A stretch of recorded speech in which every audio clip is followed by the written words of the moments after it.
question and answer, I think. Our next expert is Benjamin Crockett. He's with Longbird.com. They're developing Magisterium AI, and I think he's the best person who can describe what it is all about. Welcome, Benjamin. Thank you, Father. No, I just got the break. Can you hear us, sister?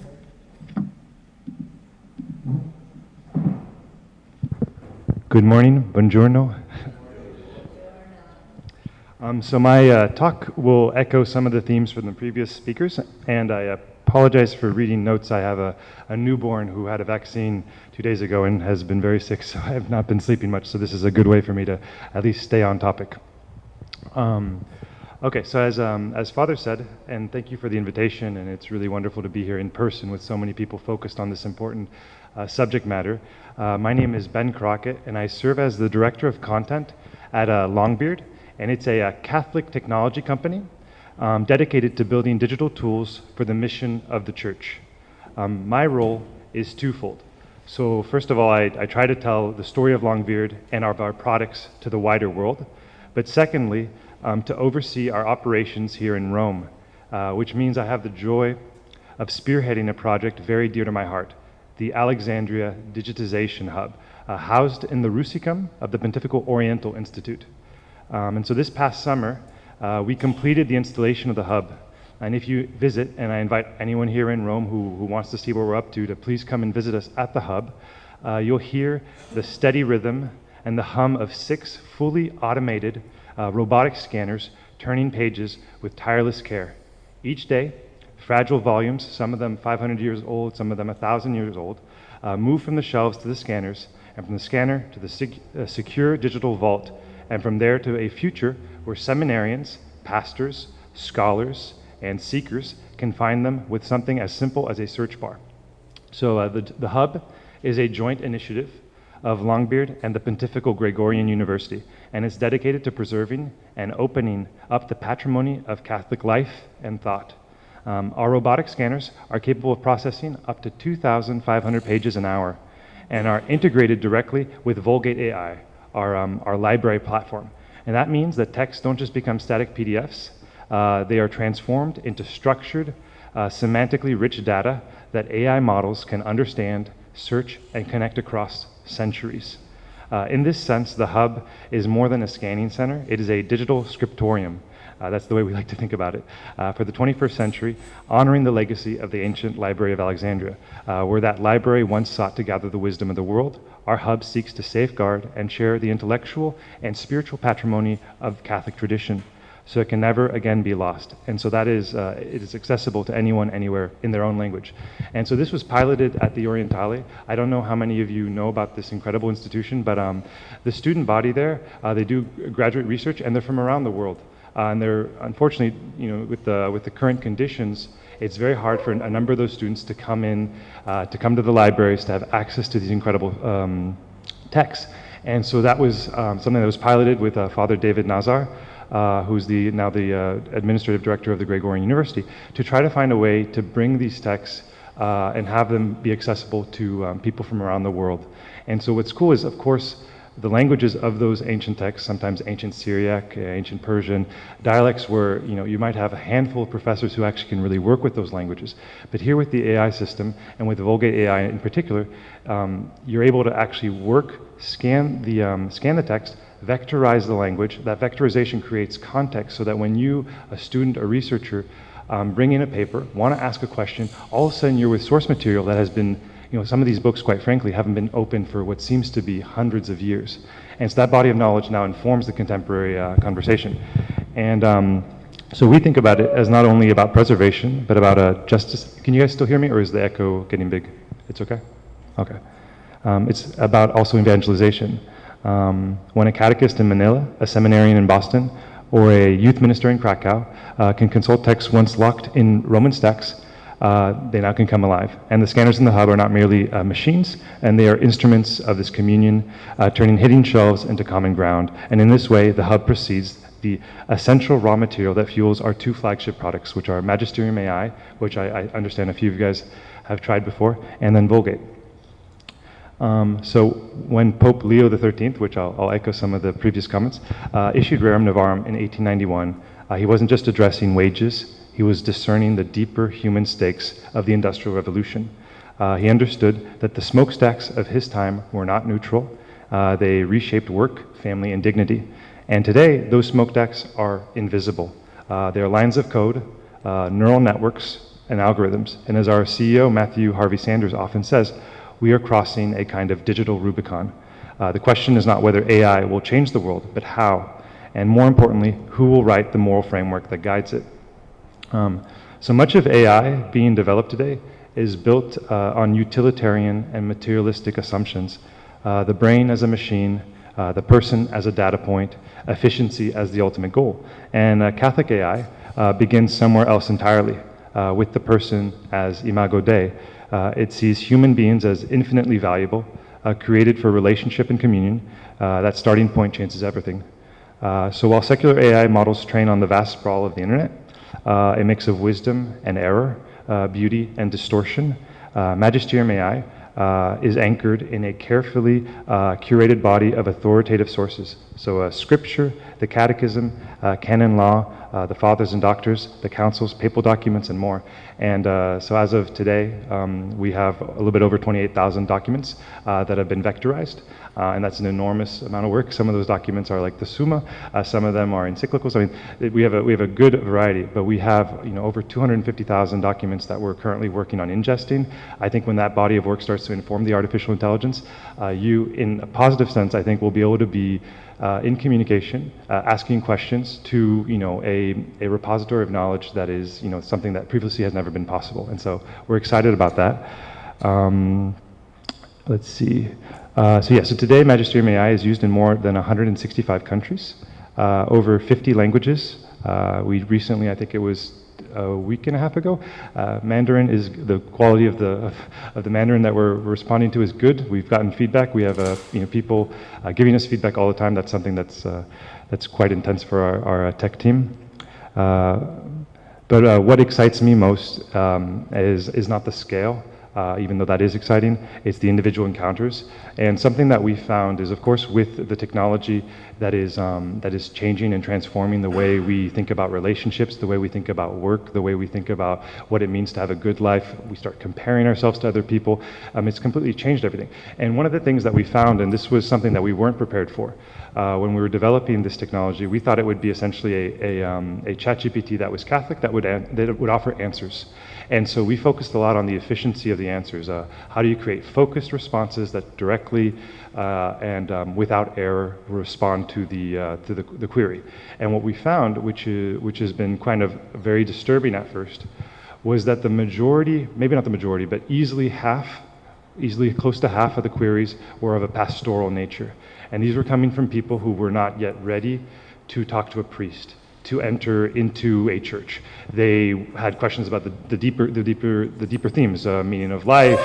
I have this problem, can you counsel it? And what we found is that this is something that is also with regards to age. So older demographics think of the internet, or think of Magisterium AI and ChatGPT and the other language models as just answering machines, and they're not interested. They're not going there for the deeper questions. But if you're under 30, we found a lot of data that you're spending more than an hour a day with an AI in communication, and that it's substituting those deeper, meaningful relationships. And the younger the audience, typically the more often they're asking those pastoral questions. But and they're doing it for hours. So we have had feedback in our surveys, and we invite all of you to please try Magisterium AI and give us feedback. But there's surveys, and they're like, please excuse this language, but I was talking to Magisterium AI from 2 to 4 in the morning, and they have these enormous conversations. And so I think if we can find a way to bring the body and the knowledge and the resources of the church, and then off-ramp them to the parishes, to the priests, to to a life of prayer, to the exposure to the saints, I think that can be a positive thing. And so that's something that we're actively working. We're working with, we're building relationships with the Hallow app, which is focused on prayer and has been, I think, downloaded by more than 14 million users. on an almost daily basis. So it's an incredible application. But we're looking at that. How can the digital bring back into the directly physical pastoral? Because of course we're a sacramental faith. We have we believe in human contact. And so then I'll just slide very, very quickly to our other product, which is Vulgate, which is our library. And running alongside Magisterium AI.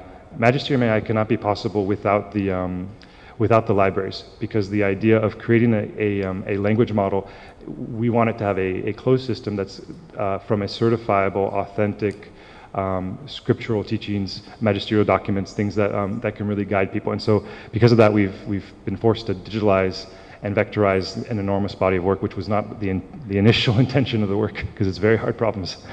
And so yeah, so Vulgate helps institutions make their entire collections searchable, usable, and connected.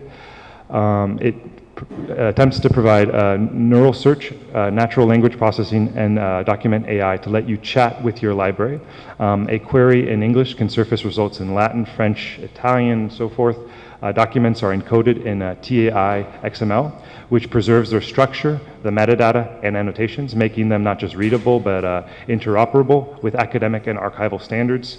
And this is something that we're working with a number of different pontifical libraries, the Angelicum, of course the Gregorian, libraries outside of Italy as well. Vulgate, the innovation that we've created with it is it reveals connections. It doesn't just return results, it surfaces relationships, linking homilies, church fathers, papal encyclicals. And so the idea with the hub here in Rome is to digitize and preserve. Vulgate is there to preserve and reveal connections, and Magisterium AI is to provide faithful answers and guidance. And together they inform an ecosystem of Catholic AI, rooted in tradition, yet designed to serve the world today. I was asked to just quickly address a few common risks in AI, and so I'll just very quickly tap down, and then we can, obviously, I'll be happy to answer any questions in the following session. But bias, this is an enormous issue, and this is really why we really tried to pioneer Magisterium AI. Is we didn't want to create a Catholic language model. Like, this was not at all the intention. We were doing other things. But we found that a lot of Catholics were turning to ChatGPT and other respective AI models, and this worried us because the training data, the motives behind those. I mean, major AI companies are working towards AGI, artificial general intelligence. They're not trying to be faithful. We, Magisterium AI, and the entire company here, we're trying to just purely be faithful, build faithful Catholic AI, which is narrow, and so bias is an enormous issue that we run across. And the AI reflects the data that it's trained on. And so what we've tried to do is just to train it on, certifiable Catholic, the libraries. And of course, the Catholic Church has, one of the most incredible library systems in the world. And secular systems often, they mirror the cultural prejudices. So for all of you using those systems, like, be aware, and I think most people know.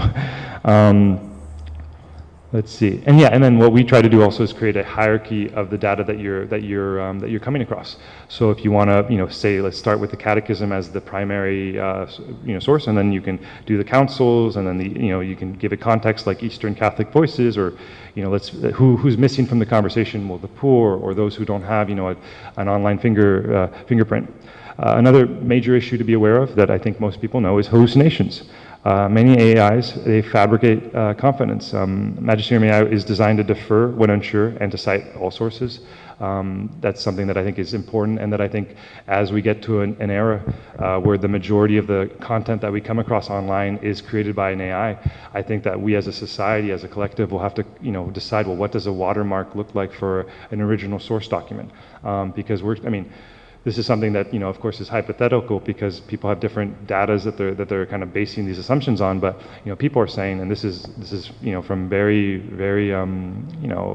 non-technical magazines, but I think it's probably pretty accurate. By 2030, the vast majority, like more than 90% of the content that you'll be coming across online will be generated by an AI, and we, of course, will be inundated with that, and we don't have the time to go through that. And so then we'll have our AI agents sifting through it. So you have AI-produced content coming in, being sifted by AI, AI agents. So I think we as a society need to be aware of that. I think that's why this conference is very, very important.